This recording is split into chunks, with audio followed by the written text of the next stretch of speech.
সরকার যাই কিছুই করতে চাক না কেন, যে ভঙ্গিতেই করতে চাক না কেন, শেষ পর্যন্ত পুলিশের হাত দিয়ে করতে হয়। তারা করে দেবে না, তারা এনভায়রনমেন্টটা সৃষ্টি করে। ওই এনভায়রনমেন্ট না থাকলে তাহলে কোনো কাজ আর হয় না।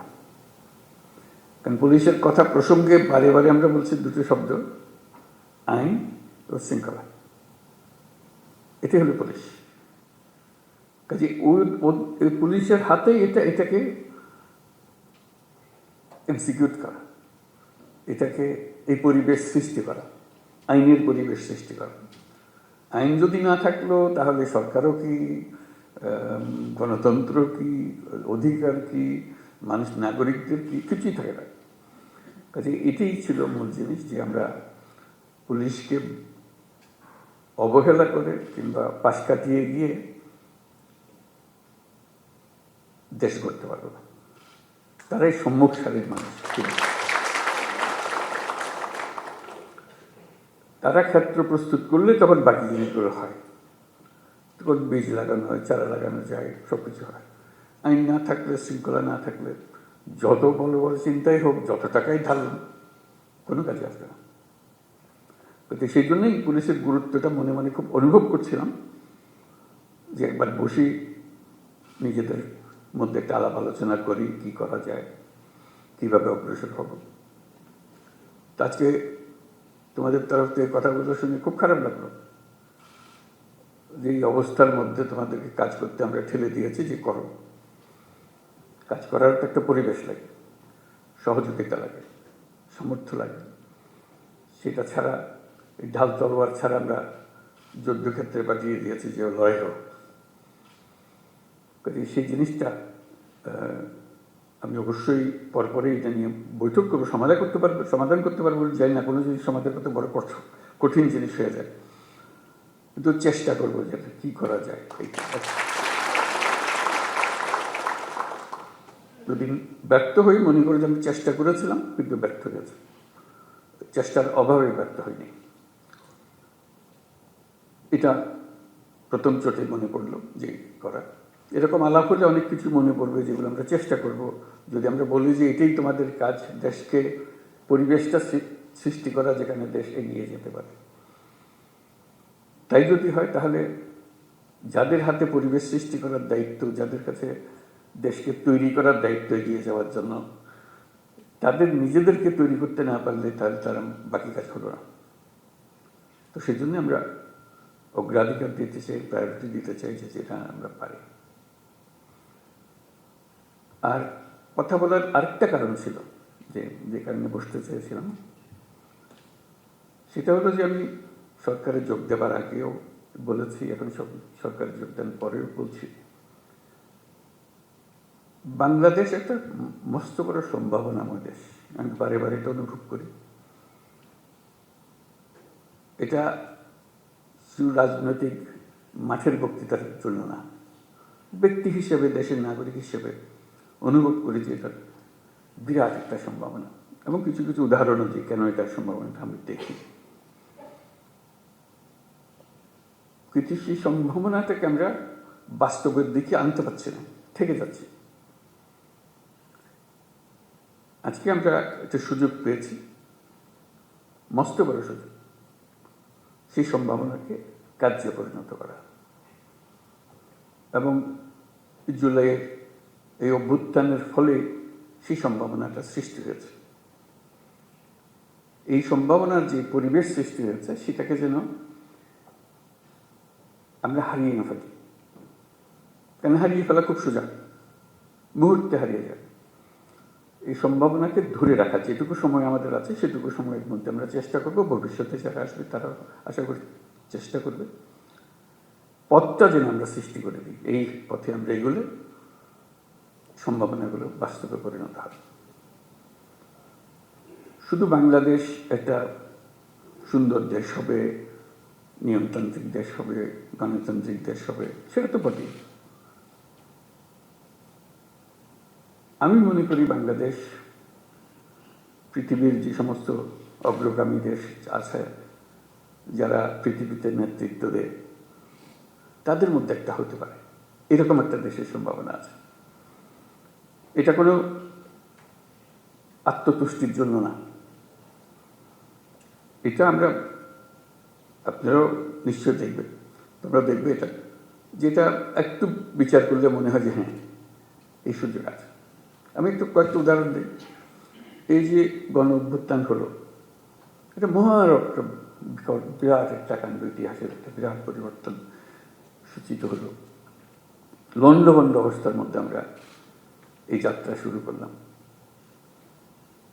সারা দুনিয়ার যত দেশ আছে সবাই আমাদেরকে সমর্থন করলো, শুধু মিনমিনে সমর্থন না, আচ্ছা আচ্ছা ঠিক আছে করো, ওরকম না, উৎসাহ করে এগিয়ে আসলো। তারা যেরকম মনে করেছে যে হ্যাঁ এই দেশ যদি উঠে দাঁড়াতে পারে সেটা ভালো সঙ্গী হবে সবাই, আমাদের উপরে তারা ভরসা করেছে, যেরকম আমরা নিজেদের উপরে সে ভরসা আনতে চাই। আমাদের সে ভরসা অনেক সময় হারিয়ে যায়, যে মনে হয় যে না কী হবে, এই তো 2 দিন পরে আবার সব পাল্টে যাবে, কয়দিন থাকবে এটা দেখি আমরা, এটা প্রশ্নবোধক নিয়ে অগ্রসর। আমি যেটা বলার চেষ্টা করছি যে প্রশ্নবোধগুলো সরিয়ে দেওয়া, আমাদের কোনো প্রশ্ন নেই, আমরা এটা করবই, আমরা করার সামর্থ্য আছে আমাদের। এই যে নতুন করে আমাদের যাত্রা শুরু হলো, এটা একটা মস্ত বড় সুযোগ। এই সুযোগটার উপরে আমি আন্ডারলাইন করছি, এই সুযোগটা যেন আমরা হারিয়ে না ফেলি। এটা শুধু মুখে বললে তো হবে না, সেটা ওই যে আজকের যে আলোচনা হচ্ছে সেটার মাধ্যমে ওটা করতে হবে, যে সুযোগগুলো সৃষ্টির জন্য তারও একটা পরিবেশ লাগে, সেই পরিবেশটা সৃষ্টি করে।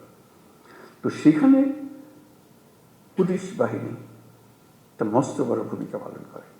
ওই যে বললাম আইন ও শৃঙ্খলা, আইনটা যদি আমরা সঠিকভাবে প্রয়োগ করতে পারি, শৃঙ্খলা যদি প্রতিষ্ঠিত করতে পারি, তাহলে যে কোনো যুদ্ধ জয় সম্ভব।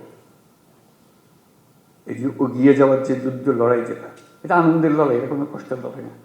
যত এগিয়ে যায় তত ফুর্তি লাগে, নিজের কাছে ফুর্তি লাগে, নিজের ছেলে মেয়েদের সঙ্গে কথা বলতে ফুর্তি লাগে যে আমরা একটা কাজ করছি, তারা দেখছে, তারা উদ্বুদ্ধ হচ্ছে, এবং নিজের তুষ্টি হচ্ছে যে আমি একটা এমন ভূমিকায় আছি যে ভূমিকায় দেশের একটা পরিবর্তন হবে।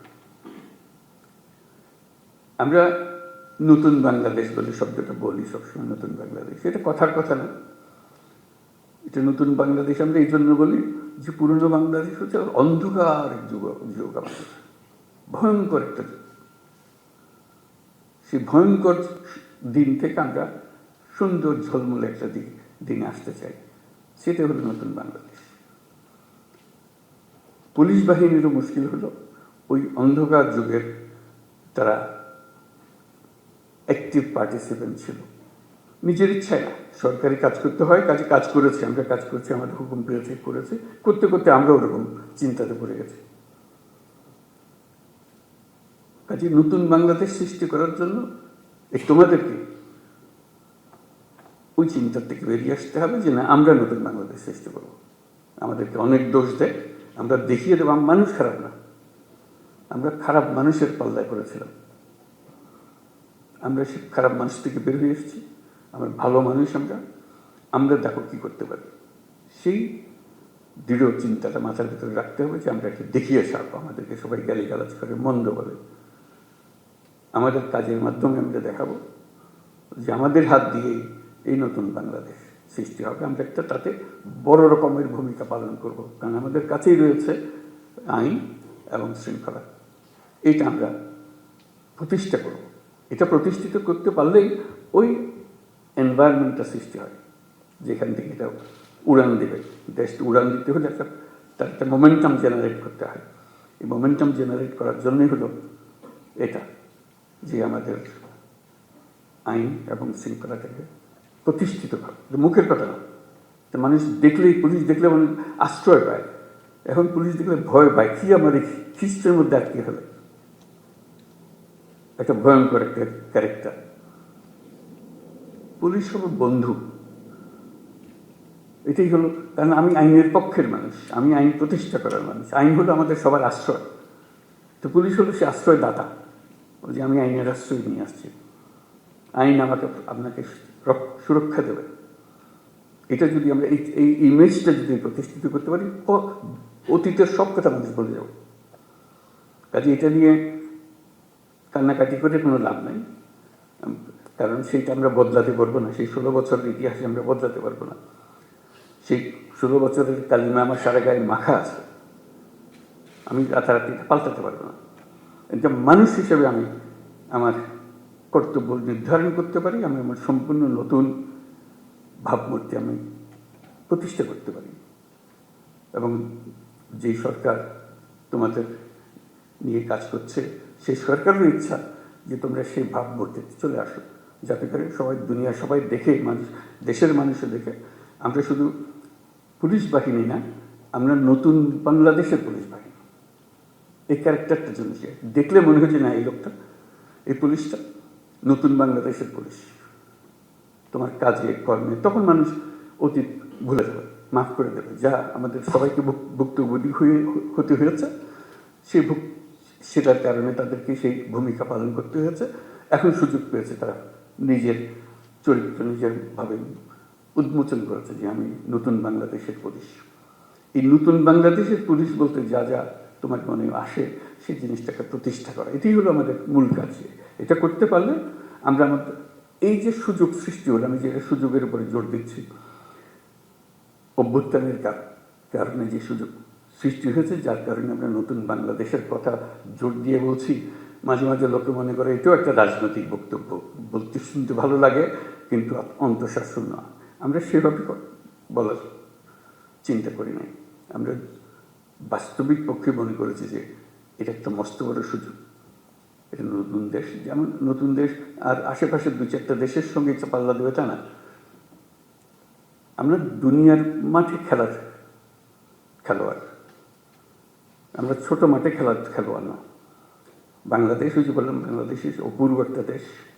সেই দেশে যারা আমরা দুনিয়ার মাঠে খেলি, আমাদের দেখে লোকে হাততালি এসছে, বাংলাদেশ নেমেছে এবার। ওরকম চাই, ওরকম এমন করতে পারি। এটাও কোনো বাক্য উচ্চারণ করা মানুষের মধ্যে একটু ভাবনা চিন্তা সৃষ্টি তা না। আমরা বাস্তবে পারি, আমাদের সে সুযোগ আছে। সেই সুযোগ কথা বারে বারে বলার চেষ্টা করছি, এই সুযোগগুলো যেন আমরা গ্রহণ করি। তো সেই নতুন বাংলাদেশের পুলিশ বাহিনী হিসেবে আমাদের করণীয় কী করতে পারি? অতীত নিয়ে কান্নাকাটি করার দরকার নাই, নতুনের জন্য আমরা প্রস্তুত এবং করে দেখাবো। এটা মুখে বলে আমরা নতুন বাংলাদেশ করবো ইত্যাদি মুখে বলার দরকার নেই, কাজে বলবো যে হ্যাঁ এই হলো নতুন বাংলাদেশের পুলিশ বাহিনী। সবাই ভাবা দেবে যে হ্যাঁ এই একটা কাজ, এবং আশেপাশের যারা আছে তারা বলবে যে ভাই আপনার একটা কাজ দেখালেন এবার। এটা আমরা চিন্তা করি নাই, পুলিশের হাত দিয়ে এর কাজ হতে পারে, পুলিশের মাথায় চিন্তা আসতে পারে। কারণ পুলিশ সম্বন্ধে ইমেজ হলো যে তারা খারাপটা আগে দেয়, খারাপটা আগে করে। আমরা ভালোটা আগে দেখবো, ভালোটা আগে করবো। আমাদের পুরো বাহিনীটা নিয়োজিত, 1-2 জন করা সেটা ঠিক আছে, খারাপ না, কিন্তু তাতে বাহিনী পাল্টায় না। বাহিনী সামগ্রিকভাবে একটা কাঠামো, এই কাঠামোর কাছে অনেক শক্তি, যদি আমরা সেই শক্তিকে ঠিক দিকে প্রসারিত করি। সেটি বলার জন্য, যে কমিউনিকেট করার জন্য যে আমরা এই সুযোগটা গ্রহণ করি, আমরা কি কি করলে হবে সেই আলোচনাটা আমরা শুরু করি। যে এই জিনিস হলে এটা একটা টিম ওয়ার্ক, তো এটা তো আর একক কোনো উপদেষ্টা মহোদয় হুকুম দিয়ে দিল আর তোমরা করে ফেললে, এরকম না। এটা সবাই মিলে একটা টিমের মতো খেলতে হবে। এবং বাংলাদেশের যত টিম আছে, সবচেয়ে গুরুত্বপূর্ণ টিম হলো তোমরা, পুলিশ টিম। আমরা বহু টিম আছে, ব্যবসা বাণিজ্য অন্যান্য বহু রকমের জিনিস, কিন্তু গোড়াটা ঠিক করে দিতে হয় পুলিশকে। ওই যে বললাম যে পরিবেশ তার হাতে, পরিবেশ মানে কাজ করার পরিবেশ। এই পরিবেশটা তোমাদেরকে সৃষ্টি করতে হবে এবং তোমরা পারবে, না পারার কিছু নেই। এবং যদি অতীতের কোনো কাজে তোমার কাছে অনুশোচনা এসে থাকে, দুঃখ এসে থাকে, এই হলো সুযোগ। এই দুঃখটাকে মোচন করার জন্য এমন কাজ করব, মানুষ ওটা শুধু ভুলে না, এই যেটা নতুন কাজ সেটা দিকে আমাকে স্মরণ করবো। অতীতের প্রশ্ন উঠবে না আর আমার কাছে, তারা পরিষ্কার দেখবে যে আমরা কী করি না করি, এই জিনিসটা করা। তো সেটা বলবো যে আমরা তো করতে চাই, কীভাবে করবো, আমাদের তো সুযোগ দিচ্ছে না।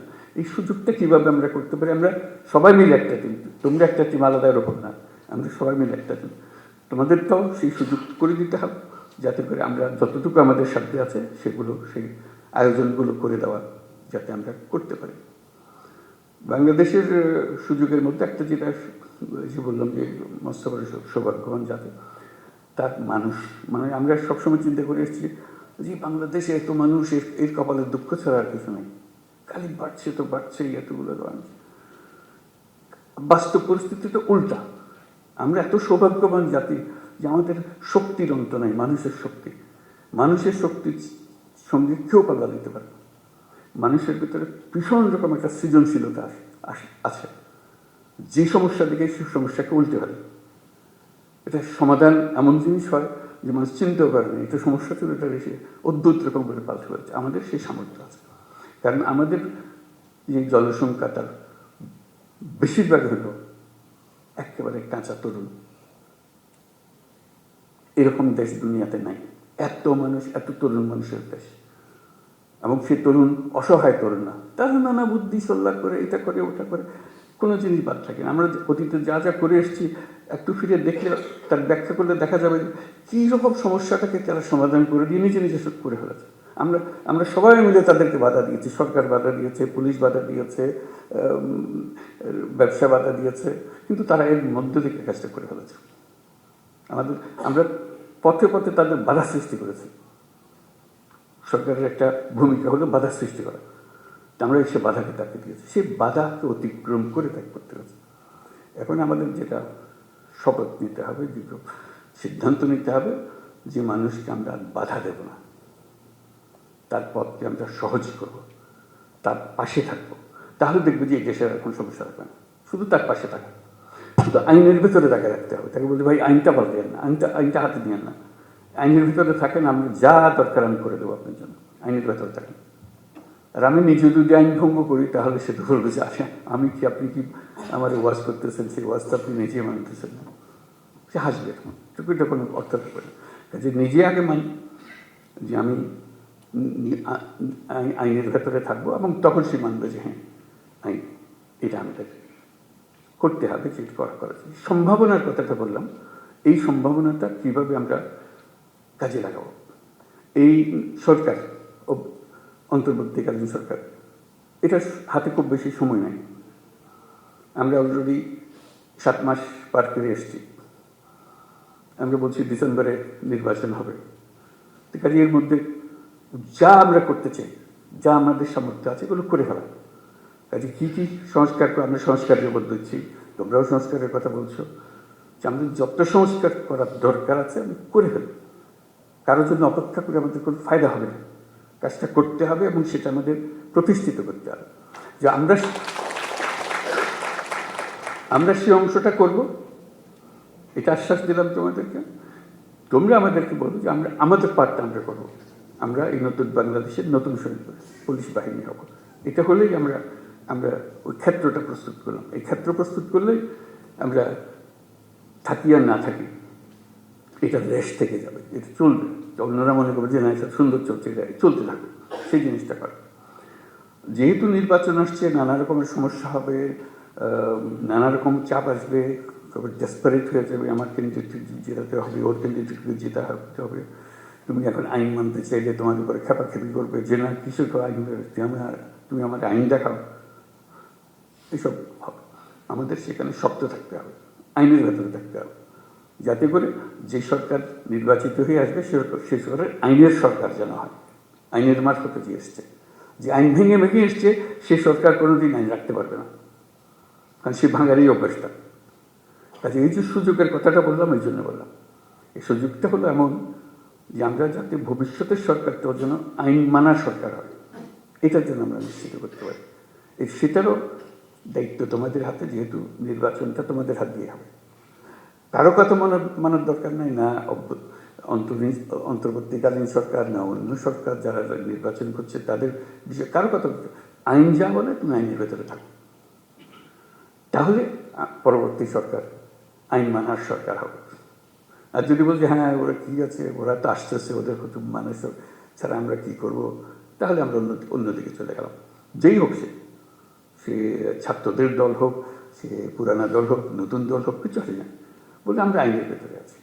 আইন আমাদের যা নির্দেশ দেবে সে নির্দেশ, আপনার আইন পাল্টান, আমরা সে নতুন আইন সেভাবে করব। কাজে ওই জিনিসটা যেন শক্ত থাকে, যে আইনের ভেতরে থাকবো, যাতে ভবিষ্যৎ আমাদের আবার এই পুরনো জগতে ফিরে যেতে না। আমাদের শুধু ভয় হলো আবার অন্ধকারে যেন হারিয়ে না যায়। এক মহা অন্ধকার থেকে আমরা পার হয়ে এসেছি, আমাদের কপাল ভালো, ছাত্ররা আমাদেরকে সেটার থেকে মুক্তি দিয়েছে। আমরা যেন আবার এই গর্তের মধ্যে ঢুকে না করি, তাহলে আমাদের আর রক্ষা নেই, আমাদেরকে কেউ আর উদ্ধার করতে পারত না। তো আজকে খুব ভালো লাগলো আলাপ করে। আরেকটা বিষয় আলাপ করে নিয়ে মধ্যে, তোমাদের তো বিভিন্ন জেলার থেকে এসছো, বিভিন্ন রকম কাজ। অন্য সময় আমি বলেছি, আবার তোমাদের সঙ্গেও বলি সেটা কথা, এক একজন এক একভাবে কাজ করবে, নিজের সৃজনশীলভাবে কাজ করবে। আমার সমস্যা, আমি জানি আমার এলাকার সমস্যাটা কি। উপর থেকে হুকুমের অপেক্ষার দরকার নেই, উপরওয়ালারা হুকুম দেবে নানা জিনিস। আমি আমার জগতের সমস্যাটা দিকে, আমার জেলার কী কী সমস্যা, এটা আমি একটা তালিকা নিয়ে নেবো। এইগুলোতে আমি একটা প্রায়োরিটি দেবো, এই জিনিসগুলো আমি করবো। নিজের একটা ব্যক্তিগত একটা ডিসিশন, এটা আমি করবো। এই জিনিসটা আমি সহজ করে দেবো, এই জিনিসটা আমি করবো। যে সমস্ত জিনিস আমার দরকার, যেমন আমাদের আইন শৃঙ্খলার যা যা বিষয়গুলো আছে, বিশেষ করে নারীদের বিষয়ে এখন জোর আলাপ চলছে, যেটা আমাদের রক্ষা করতে হবে, নারীদের সুরক্ষা দেওয়া। এটা একটা মস্ত বড় কাজ। এটা আমাদের অবহেলার কারণেই এটা ক্রমে সমাজের মধ্যে দ্রুত বিস্তার লাভ করেছে। আমাদের দেশের অর্ধেক মানুষ অসহায় হয়ে পড়েছে, তাদের মধ্যে দৃষ্টি দেওয়ার কেউ নাই। তার রাস্তাঘাটে চলতে গেলে ভয় লাগে। কথা হলো আপনার মেয়ে রাস্তা দিয়ে যায়, সে ভয়ে বয়ে যায়। এটা কোন ধরনের কথা? এই দেশের একজন নাগরিক রাস্তা দিয়ে যাবে, তার মনের মতো একটা ভীতি টানবে, তাকে তার দিকে তাকালে কি বুঝবে? কোন দিকে তাকালে, না নিচের দিকে তাকালে না উপর দিকে তাকাবো, বুঝতে পারছে না। কোন কাপড় পরবো বুঝতে পারছে না। কোনটা আমি নিরাপদ হবো? আমার নিরাপত্তা কথা। বাপ হিসাবে, ভাই হিসেবে আমাদের তো একটা পারিবারিক দায়িত্ব আছে, তারপরে পুলিশ হিসাবে আমাদের সবচেয়ে বড় দায়িত্ব। আইনে তাকে সমস্ত অধিকার দিয়েছে, সেই আইন তার জন্য দেওয়া, তার হাতে তুলে দেওয়া, যে হ্যাঁ এই আইন আপনাকে রক্ষা দেবে, আমি সেই আইন প্রয়োগ করার মালিক, আমি আপনার অধিকার নিশ্চিত করার দায়িত্ব আমার, আমি এই অধিকার নিশ্চিত করবো, আমার এলাকায় আমি নিশ্চিত করবো। সারা বাংলাদেশে কি হচ্ছে এটা তো আমি জানতে থাকবো, কিন্তু আমার হলো যে আমার যে এলাকাতে, আমি তো একটা এলাকার মালিক, আইনের মালিক, আমি হলাম সরকার, আইনের সরকার। কাজে আমার নিশ্চিত করছে সে অধিকার যেন প্রতিষ্ঠিত করতে পারে, কোথাও যেন এটা নিয়ে প্রশ্নটা তুলতে না পারে কেউ। এই নাগরিকদের অধিকার হিসেবে আমার সেই জিনিসগুলো দেওয়া, যাতে করে অধিকার থেকে সে কোনো রকম বঞ্চিত না হয়। তারপরে আরও নানা রকমের অধিকার আছে, সেগুলো যেন আমরা বঞ্চিত না হয় কেউ, সে প্রতিষ্ঠিত করা। বিশেষ করে নারীদের বিষয়টা এসছে বলে আমি উল্লেখ করলাম, এটা খুব গুরুত্বপূর্ণ বিষয়। কারণ তা না হলে আমরা ওই যে বললাম যে বহু সম্ভাবনার একটা দেশ, সেই সম্ভাবনা এখানে শেষ হয়ে যাবে যদি আমরা ওইটুকু না পাই। সংখ্যালঘুদের নিরাপত্তা একই ব্যাপার। নাগরিক হিসেবে তার আমাদের কনস্টিটিউশন অনুসারে যত অধিকার দেওয়া আছে সবগুলো নিশ্চিত করা আমাদের দায়িত্ব, এবং সেই দায়িত্ব পুলিশের মারফতে আমাদেরকে এক্সিকিউট করতে হয়। কাজে পুলিশ হিসেবে যে সংখ্যালঘুর নিরাপত্তা এবং যে কোনো ব্যক্তির নিরাপত্তা, সেই অসহায় গরিব মানুষের নিরাপত্তা, শক্তিশালীর হাত থেকে তাকে বাঁচানো, সেটা নিশ্চিত করা ইত্যাদি, এগুলো যেন আমরা করতে পারি। এই প্রসঙ্গে আরেকটা বিষয় একটু পরিষ্কার করি। আমরা তো বললাম যে আমরা কাজ করব এবং নতুন বাংলাদেশ গড়ব, এবং খুব দ্রুত আমরা এগোতে পারবো, সব ঠিক আছে, এগুলো কোনোটাই পেছনে কোনো প্রশ্নবোধক নেই, এগুলো নিশ্চিত একটা বিষয়। কিন্তু এর মাঝখানে আমরা একটা পরিষ্কার মাথার ভেতরে যেন রাখি, আমরা একটা যুদ্ধাবস্থার মধ্যে আছি। আমরা এই 8ই অগাস্টের পরে ভুলে গেছি যে আর যুদ্ধ নাই, যুদ্ধ শেষ, কথা ঠিক না। আমরা একটা কন্টিনিউয়াস যুদ্ধাবস্থার মধ্যে আছি, এটা যেন মনে থাকে যে আমরা যুদ্ধাবস্থার মধ্যে আছি। এই যুদ্ধ অবস্থার থেকে আমাকে জয়ী হয়ে ফিরে আসতে হবে, বের হয়ে আসতে হবে। এই যুদ্ধটা কীভাবে হয়? পরিষ্কার, লোকের সুযোগ গ্রহণ করে, যারা পরাজিত শক্তি তারা সুযোগ গ্রহণ করে একটা উস্কিয়ে দেবে, একটা কিছু গোলমাল পাকিয়ে দেবে, এবং প্রথম নজর আসবে পুলিশের নজর।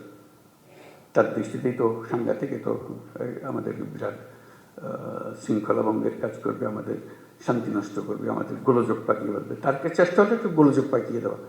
সে তো সম্মুখ যুদ্ধে আসতে পারছে না, সে কথা একটা প্রচার করবে, প্রচার করে দিয়ে একটা মহাকাণ্ড তুলে দেবে যে এই ওকে মেরে ফেলেছে, ও কী হয়েছে, ও এইরকম করেছে, একটা কথা, একটা ছবি ছাপিয়ে দেবে, একটা পোস্টার লাগিয়ে দেবে ইত্যাদি। এটা কন্টিনিউয়াসলি চলতে থাকবে, কারণ সেই যুদ্ধ ক্রমাগত তীব্রতর হবে। যতই নির্বাচন কাছে আসবে ততই তীব্রতর হবে, কারণ ওই পরিবর্তন হয়ে গেলে আবার তারা মনে করবে যে আমরা আরেকবার পরাজিত হয়ে গেলাম, ওখানে যুদ্ধ পরাজিত হয়ে যায়। কাজে সেই এটা তীব্রতর করতেই থাকবে। ওইখানেও ফ্রন্ট ফোর্স হলো পুলিশ বাহিনী, নজরে রাখা এবং সবার দিকে খেয়াল রাখা। কাউকে সন্দেহ করেছি তার মানে এই নয় যে তাকে এখনই আমাকে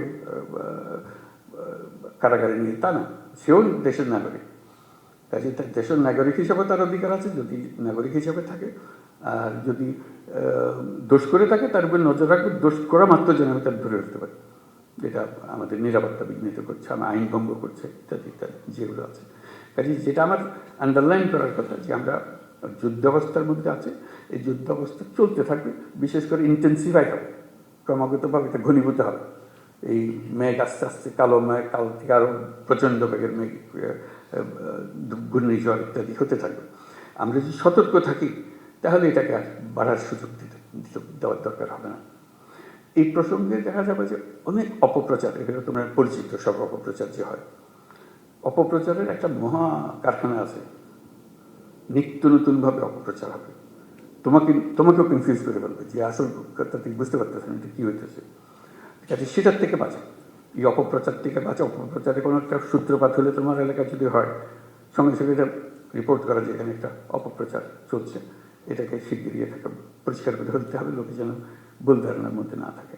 নড়াচড়া ইত্যাদি, কারা এই অপপ্রচার করছে, কারা এই ফ্যাক্টরি বানিয়েছে, কোথায় বানিয়েছে, কারণ তাদের এন্ট্রান্স সর্বত্র, যেহেতু তাদের হাতে বিশাল অঙ্কের টাকা আছে, কী পরিমাণ টাকা আছে সেটা পত্রিকায় তোমরা দেখতেছো। ওইটার থেকে ওই যুদ্ধটা আমাদের জয় করতে, আমরা এই যুদ্ধকে উঠতে দেবো না এটা। আর আমাদের জগৎকে আমরা যে নতুন বাংলাদেশ গড়তে চাই, সে নতুন বাংলাদেশ দিকে আমরা অগ্রসর হব। এটা ডিসিদের মিটিংও বলেছিলাম, এখানেও সেটা বলি আমি, এটাও আমার কাছে খুব গুরুত্বপূর্ণ বিষয়। সেজন্য এটা হলো যে আমরা 64 জেলার 64 জন দায়িত্বে আছে। 64 জন তো একরকম না, একটা হলো যে ব্যক্তিগতভাবে একরকম না, একটা হলো যে কেউ অ্যাক্টিভ, কেউ একটু ইনঅ্যাক্টিভ, দুদিন পরে করতেছে, আজকে যেটা করার কথা কালকে বলবো, পরশু করবো, এরকম।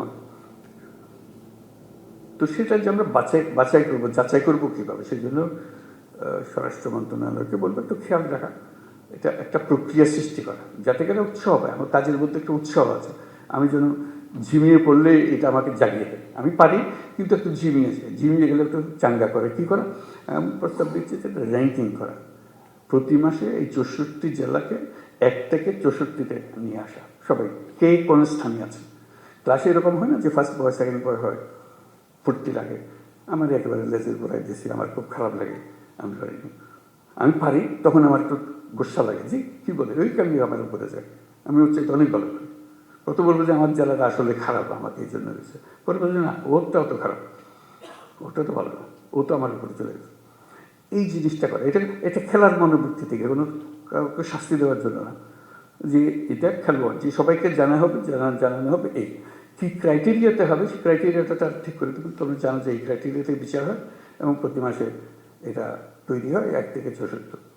তো আমাদের যেটা হবে, তাদের স্বরাষ্ট্র মন্ত্রণালয়কে বলতে যেটা হবে, একই ব্যক্তি বারে বারে 64-তে থেকে যায়, এটা নিয়ে এখন আমাদের সন্দেহ। আগে যে 64 ছিল 64, তারপর 63-তে চলে গেছে, তারপরে 50-এ চলে গেছে, তারপরে 32-এ চলে গেছে, সে নড়াচড়া করে। এই করো 64 আর নড়ে না, দেখি খালি ওখানেই থাকে। তাহলে তার মধ্যে একটা বেসিক প্রবলেম আছে, হয় এটা তার পারিপার্শ্বিক একটা প্রবলেম, অথবা তার ব্যক্তিগত একটা প্রবলেম। সেটার দিকে নজর দেওয়া, তার একটু সাহায্য করা, যে একটু নড়াচড়া, একটু 2-1 ধাপ উপরে ওঠো, চেষ্টা করো, উৎসাহিত করা। কেন এটা উৎসাহিত করা, ইনসেন্টিভ দেওয়ার জন্য, যে আমরা দেখালাম যে কী হলো। ওই শুধু নজর রাখা যে জায়গাতে আছে নিচের দিকে, সেই নিচের দিকে থেকে যাচ্ছে, উপর দিয়ে ওঠার চেষ্টা করতেছে না বা পারতেছে না, তাহলে তাকে ট্রেনিং দিতে হবে, তাকে আরেকজন সাহায্য করে দিতে হবে যাতে করে সে একটু উপরে উঠতে পারে। আর যে 10-এর মধ্যে ঢুকে গেছে আর 10 থেকে নামতেছে না, বাবা সে শক্ত করে ধরছে, সে ভালো, তার দিকে একটু নজর রাখা যে হ্যাঁ ভালো কাজ, ভবিষ্যতে অনেক কাজ দায়িত্ব দেওয়া যাবে তাকে, যে 10-এর মধ্যে থাকে প্রত্যেকবারে দিকে 10। এরকম একটা প্রক্রিয়া হলে ফুর্তি লাগে কাজ করার মধ্যে। তা আমরা প্রযুক্তিকে আনতে চাচ্ছি আমাদের কাজের মধ্যে।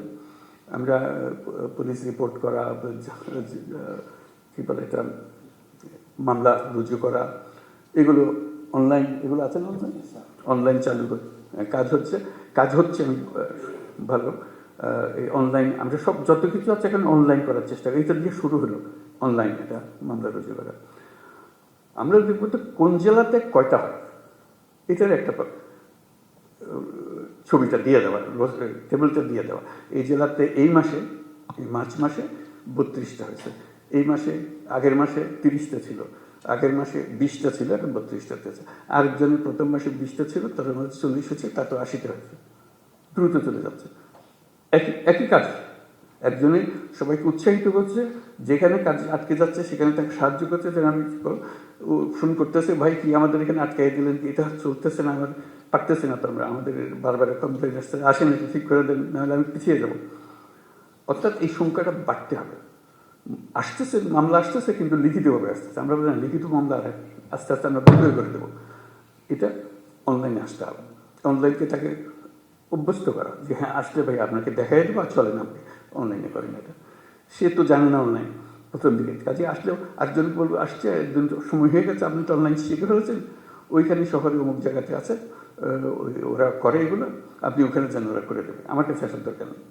উৎসাহ সহকারে তারা দেবেন, যাতে নম্বরটা বাড়ে, আপনার অনলাইনের সংখ্যাটা বাড়ে। যত অনলাইনের সংখ্যা বাড়বে তত বুঝলাম যে কেউ না কেউ ইনিশিয়েটিভ নিচ্ছে, ইনিশিয়েটিভ নিলে কাজটা হতে পারে, সে কাজগুলো করে দেওয়ার জন্য। এরকম প্রত্যেকটা জিনিস মানে অনলাইনের মধ্যে আমরা আনতে থাকবো। ন্যাশনালি অনেক জিনিস আমরা অনলাইন নিয়ে আসবো, যেমন কর দেওয়া, ট্যাক্স দেওয়া, পুরো ট্যাক্স সিস্টেমটা অনলাইন হয়ে যাবে, অনলাইনে দেবে। অর্থাৎ তাকে সরকারি অফিসের পেছনে দৌড়াদৌড়ি করতে না, এগুলো আছে, দোকান আছে, তার এখানে আমি ট্যাক্স দিতে পারি, ব্যাট দিতে পারি, যা যা করতে হয়, লাইসেন্স নিতে পারি, সব কিছু দেওয়া আছে। আমার তথ্য দিলাম, তথ্য দিলে সে আমার লাইসেন্সটা দিয়ে দেয়, ফুরে গেছে, তার সঙ্গে আর কোনো কিছু, দোকান সাজাই বসে আছে, আমি শুধু গিয়ে টাইপ করতেছি। এরকম প্রতিটি ক্ষেত্রে আমরা ওই সিস্টেমে আমরা চলে যাচ্ছি আস্তে আস্তে। যেমন এখন ইয়ের ব্যাপারে, পাসপোর্টের ব্যাপারে বলেছি, নিশ্চয়ই তোমাদের নজরে এসছে, আমরা বলছি পুলিশ ভেরিফিকেশন লাগবে। প্রথম সব চমকে গেছে, আর বলে যে পুলিশ ভেরিফিকেশন, এত অভ্যস্ত হয়ে গেছে আমরা পুলিশ ভেরিফিকেশনে, যেটা তুলে দেওয়া মাত্র চমকে উঠেছে, কারণ অথচ এটা কোনো দরকার নেই। আমি এই দেশের মানুষ, আমার এনআইডি ছাড়া প্রতিষ্ঠিত করেছে, আমি এই দেশের নাগরিক, নাগরিক হিসেবে পাসপোর্ট পাওয়া আমার অধিকার। আমার যদি কোনো কেস থাকে, মামলা থাকে, সরকার আমাকে সেটার জন্য বাধ্য করে বলে যে না, এই লোকের মামলা আছে, তাকে কোনো সময় পাসপোর্ট দেওয়া যাবে না, সেটা সে করতে পারে। তার ইয়েতে গেলেই আমরা পাবো, তার আইডিতে গেলেই আমরা পাবো ডেটাবেসে যে তার নামে মামলা আছে, পরিষ্কার হয়ে, কারণ ভেরিফিকেশনের দরকার নেই। এই একটা মামলা মাসের পর মাস, বছরের পর বছর চলে যাচ্ছে, সে বেচারা পাসপোর্ট পাচ্ছে। তো আমরা বলছি একটু ভেরিফিকেশন লাগবে না। তখন প্রশ্ন উঠলো, এটা একটা বিপদে ফেললেন আমাদের, রোহিঙ্গারা যদি এর মধ্যে ঢুকে যায়, কারণ ভেরিফিকেশন একটা ভেরিফিকেশনে বুঝতে পারতাম যে এটা রোহিঙ্গা, কাজে তার আমরা পাসপোর্ট দিতাম না। তো আমরা ঠিক করলাম যে না, সেটা ইউএনএইচসিআর যারা রোহিঙ্গাদের দেখাশোনা করে, শুধু যারা, তাদের ডেটাবেস আছে, তাদের ডেটাবেস থেকে সব জানবে যে ওটা দেওয়া মাত্র, ওই নম্বর ওর এনআইডি দেওয়ার মাত্র বললো যে ও তো এনআইডি নেই, এনআইডি ওটা বেজাল এনআইডি আছে, সে বেজাল এনআইডি অন্য জায়গায় চলে গেল। তো তখন তার ইয়েগুলো আছে, বায়োমেট্রিক্সটা আছে, বায়োমেট্রিক্সটা দিলেই সঙ্গে সঙ্গে বলবো যে এতো রোহিঙ্গার ক্যাম্পের বাসিন্দা।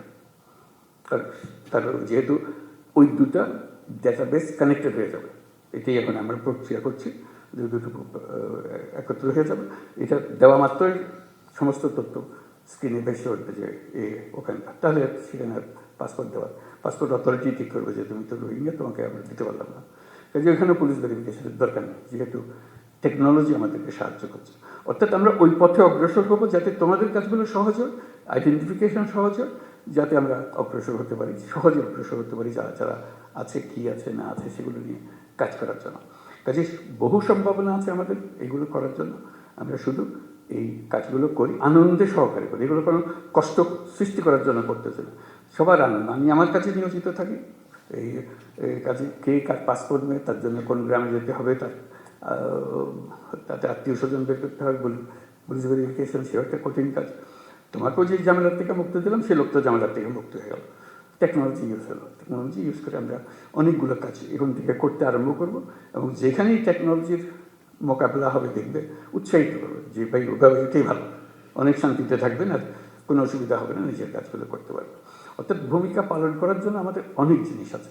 পুলিশ বাহিনী হলো আমাদের কোর বাহিনী, যাতে মানুষের সঙ্গে, সরকারের সঙ্গে যে আমাদের সংযুক্ত রাখে, মানুষের মনে উৎসাহ সৃষ্টি করে, আনন্দের সৃষ্টি করে যে আমরা জাতি হিসেবে এগিয়ে যেতে চাই, আমরা হেরে যাওয়ার জাতি না, আমরা জয় হওয়ার জাতি, আমরা পারবো, আমাদের সেই সম্ভাবনার দুয়ার খুলে গেছে, সেই সম্ভাবনাগুলোকে আমরা কাজে লাগাতে চাই, সেই কথাগুলো বলো। আজকে এই কথাগুলো বললাম, আরও ভবিষ্যৎ আরও হবে, এখন অনেক জিনিস জানতে পারলাম, এগুলো নিয়ে আমরা বসে যতটুকু করতে পারি, যাতে করে আমরা আমাদের কাজগুলো যে কয় মাস আমরা দায়িত্বে আছি, সেই কয় মাসে অন্তত আমরা অনেক দূর নিয়ে যেতে পারি। ভবিষ্যতে কী হবে সেটা ভবিষ্যতের হাতে, কিন্তু আমাদের প্রতিটি দিন যেন আমরা মনে করি যে আমরা একত্রে সবাই মিলে বসে দেশের জন্য একটা কাজ করেছে, যেটা দেশকে এগিয়ে নিয়ে যেতে সাহায্য করছে। বিশেষ করে আমাদের ছেলেমেয়েরা, তারা আমাদের দিকে তাকিয়ে আছে যে আমরা কী করছি, তাদের কপালে কি সিল মেরে দিচ্ছি যে দল দেওয়ালে কিছু দুঃখ ছাড়া কিছু নেই, নাকি তাদের দরজা খুলে দিচ্ছে যে তারা যেখানে ইচ্ছা পারে তারা যেতে পারে, তাদের সামর্থ্য দেখাতে পারে, তাদের অবস্থান দুনিয়ার সামনে তুলে ধরতে পারে, এবং সেটা পারার মতো জিনিস। আমাদের সামনের প্রজন্মদের বিষয়টা হল প্রযুক্তির জন্ম। এই প্রযুক্তি দিয়ে তারা কোথায় যে চলে যাবে আমরা চিন্তা করতে পারছি। আজকে যে ছোট্ট বাচ্চাটা আপনার ঘরে বড় হচ্ছে, দেখবেন যে সে কী যে কাণ্ড করে ফেলেছে তার 18 বছর বয়সে, 19 বছর বয়সে, আপনিও বুঝতে পারেন নাই, আপনার ফ্যামিলির কেউ বুঝতে পারে নাই, সেও বুঝতে পারেনি, কিন্তু সে রাস্তা পেয়ে গেছে, যেহেতু প্রযুক্তি তার হাতে এসেছে।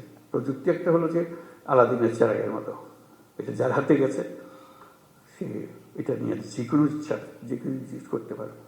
আমরা স্টারলিংকের কথা বলছি, যে স্টারলিংক আশা করি কিছুদিনের মধ্যেই শুরু হয়ে গেলে দেখবেন যে ফার্স্ট ইন্টারনেট, খুব দ্রুত গতির ইন্টারনেট হয়ে গেলে এই বর্তমান যে ইন্টারনেট আছে তার তুলনায় এটা এত গতি, তাতে সমস্ত কিছু হাতের মুঠোয় চলে আসবে, মুহূর্তের মধ্যে হাতের মুঠোয় চলে আসবে, যে যা করতে চায়, আর কারোর জন্য অপেক্ষা করতে হবে।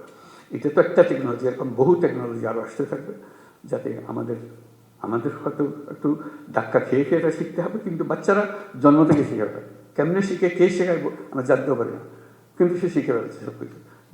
10 বছরের বাচ্চা, 11 বছরের বাচ্চা সবাইকে শিখাইতেছে কী হইতে হবে। তুমি পারো না, আমার আমি করে দিচ্ছি, 1 সেকেন্ডের মধ্যে সে করে দিল। আমি ঘন্টা খানিক ধরে চেষ্টা করতে হতে পারতেছে না, সে 1 সেকেন্ডের মধ্যে এটা করে দেয়। তার মধ্যে বিল্ট ইন একটা জিনিস আছে যেটা আমাদের মধ্যে নাই, আমরা পারি না, আমাদের জমানায় সেটা ছিল না বলে। এখন তার জমানায় এসছে, সেটাতে ওস্তাদ হয়ে গেছে, সেই জগতের মধ্যে আমরা প্রবেশ করছি।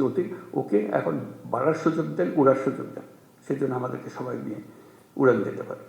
তো সবাইকে ধন্যবাদ। আজকে কথাবার্তা হলো, আশা করি ইনশাল্লাহ ভবিষ্যতে আবার এরকম সুযোগ হবে এগুলো বলার জন্য, আলাপ করার জন্য। আপনাদের বাকি অনুষ্ঠান চলতে থাকুক। আজকে আপনাদের কাছ থেকে বিদায় নেব। আসসালামু আলাইকুম।